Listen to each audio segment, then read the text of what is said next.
नमस्कार दोस्तों, मैं प्रेम कश्यप। आप देखना शुरू कर चुके हैं द इनसाइट। दोस्तों, इस बार बिहार चुनाव बदला बदला सा है, कुछ कुछ नया भी। अब मैं ऐसा क्यों कह रहा हूं? क्योंकि नई नई पार्टियां बन रही है, नए नए लोग राजनीति में आ रहे हैं, नई नई विचारधारा सामने आ रही है और नया नया बिहार में बनता समीकरण सामने आ रहा है। आप इस पूरी वीडियो को देखेंगे तो समझ जाएंगे। दरअसल कुछ साल पहले एक मिस्टीरियस लड़की बिहार में आती है, अखबार के पहले पन्ने पर ऐड होता है, फ्यूचर ऑफ बिहार के नाम से यह ऐड होता है और इसमें प्रचार होता है एक लड़की का जिसका नाम है पुष्पम प्रिया चौधरी। एक नई पार्टी को लोग सुनते हैं, इस पार्टी का नाम होता है प्लूरल्स। फिर कुछ दिनों बाद इसी साल एक पार्टी और सुनाई देती है। इस पार्टी की आवाज भी थोड़ी बहुत मजबूत नजर आई। वो पार्टी है जनसुराज। ये पार्टी है प्रशांत किशोर की। अब एक तीसरी और पार्टी बनी है, यह है पूर्व आईपीएस शिवदीप लांडे की।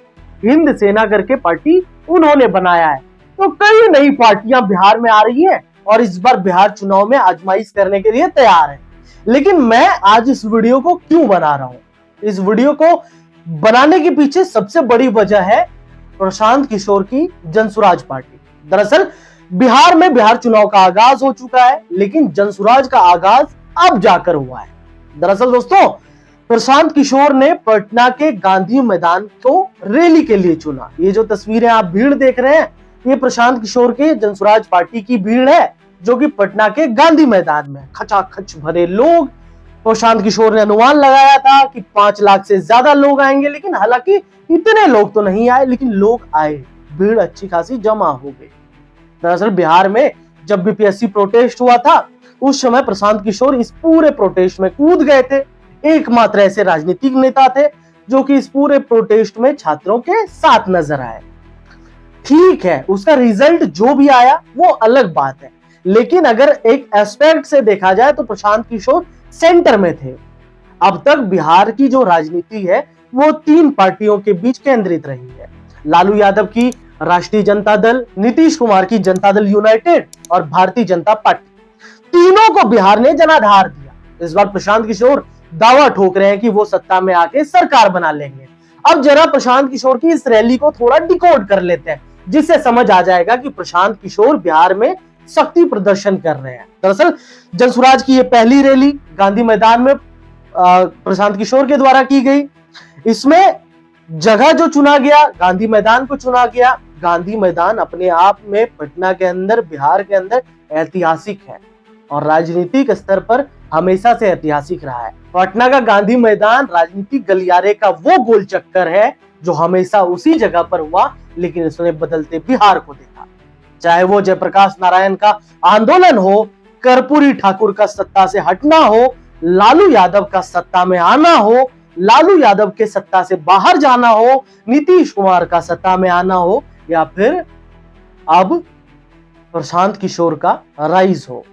ये मैं राइज इसलिए कह रहा हूं कि भीड़ देखकर जो चीजें लगी है वो लगा है कि प्रशांत किशोर इस बार बिहार चुनाव में क्रूशियल रोल निभा सकते हैं। भले ही सीट जीते हैं ना जीते हैं, ये तो बात की बात है, ये तो भविष्य के कर्म है, लेकिन वर्तमान में प्रशांत किशोर के साथ एक छोटा ही सही लेकिन जनाधार बनता नजर आ रहा है। ये जनाधार है जो बिहार को बदलते हुए देखना चाहता है। अब इस रैली के बारे में बात करते हैं। इस रैली में जैसा कहा जा रहा था कि 5 लाख लोग आने वाले, वैसे तो नहीं आए, लेकिन हाँ ठीक ठाक लोग आए, लाख के अंदर ही आए होंगे। अब प्रशांत किशोर ने अपने भाषण में इस दौरान क्या क्या कहा, उस पॉइंट को जरा नोट कीजिएगा। आप समझ जाएंगे कि आखिर बात क्या हो रही है। प्रशांत किशोर को भले ही एक भीड़ ने मोटिवेशन दिया होगा, लेकिन प्रशांत किशोर कुछ नाराज भी नजर आए। अब प्रशांत किशोर ने अपने भाषण में क्या कुछ कहा वो मैं आपको बताता हूँ। प्रशांत किशोर ने कहा कि प्रशासन की नाकामी थी, प्रशासन पूरी तरीके से फेलियर थी, बहुत लोग आए, बहुत लोग गांधी मैदान पहुंच नहीं पाए, जाम की सिचुएशन बन गई थी, जाम की सिचुएशन का निस्तारण प्रशासन नहीं कर पाई, तमाम ठीकरा। रैली को लेकर ज्यादा भीड़ नहीं जुट पाने का उन्होंने प्रशासन पर फोड़ दिया। नीतीश कुमार सरकार पर जमकर बरसे, साथ ही नारा लगाया कि आप साथ देंगे ना, बिहार को बदलना है। तो ये तमाम नारेबाजी प्रशांत किशोर के द्वारा की गई। अब ऐसा माना जा रहा है कि प्रशांत किशोर इस बार बिहार में मजबूती के साथ चुनाव लड़ेंगे। और एक और घोषणा उन्होंने इस दौरान कर दी है। उन्होंने कहा है कि 10 दिनों के अंदर बिहार बदलाव यात्रा निकालेंगे और गांव-गांव घूमकर पीके की टीम लोगों को पीके के साथ जोड़ने का काम करेगी। अगर आप बिहार से इस वीडियो को देख रहे हैं तो इस बार मैं आपसे समझना चाहूंगा, बिहार का चुनाव कैसा दिखता नजर आ रहा है? क्या कुछ बदलाव बिहार में देखने को मिल रही है?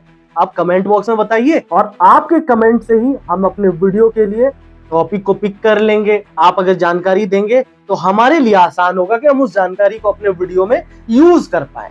तो एक सुझाव के लिए राय कमेंट बॉक्स में डाल दीजिए। बिहार से अगर आप देख रहे हैं तो बिहार में राजनीतिक घटनाक्रम को लेकर जो चीजें चल रही है उसको भी कमेंट बॉक्स में लिखिए। वीडियो पसंद आती हो द इनसाइट की तो चैनल को लाइक कीजिए, सब्सक्राइब कीजिए, बेल आइकन दबा लीजिए जिससे कि तमाम अपडेट आपको मिलते रहे। तब तक के लिए दोस्तों नमस्कार, जय हिंद।